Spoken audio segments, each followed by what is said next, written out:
Вы представляете чеченский народ, чеченскую диаспору, партию, ну, то есть у вас есть как бы в каком-то смысле этот мандат. А про других этого не скажешь.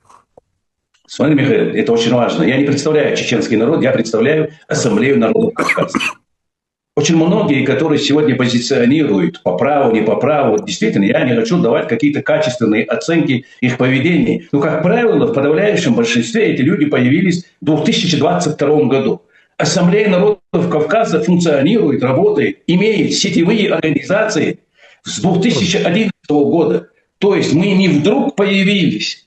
Мы логически продолжали ровно то, чем мы и занимались. Будучи президентом Ассамблеи народов Кавказа, активно проводит работу по объединению всех кавказских народов.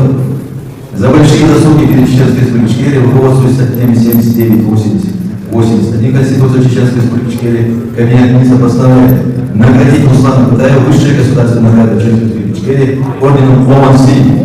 Я считаю войну вещью очень плохой, но если речь идет о делении Северного Кавказа или война, значит война. Если конкретно спросить у меня, лично я пойду воевать или нет, пойду.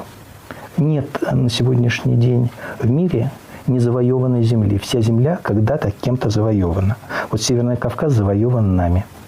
Вот сегодня нам абсолютно очевидно, что именно Ходорковский участвовал во всех этих механизмах для вторичного вторжения и продолжения геноцида чеченского народа. И поэтому я могу заверить мистера Ходорковского, ни один уважающий себя чеченец не подаст ему руки.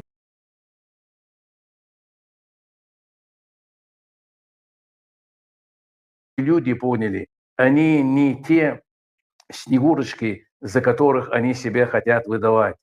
Это баба-яги, которые очень серьезно и много зла имеют за своей душой и внутри таят. Вот какими они есть, такими их надо обязательно и показывать.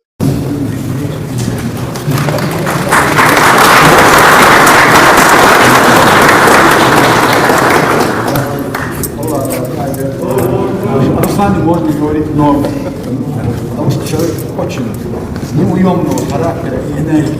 Человек, который настраивает, который является двигателем очень позитивных движений. Руслан, ассаламу алейкум.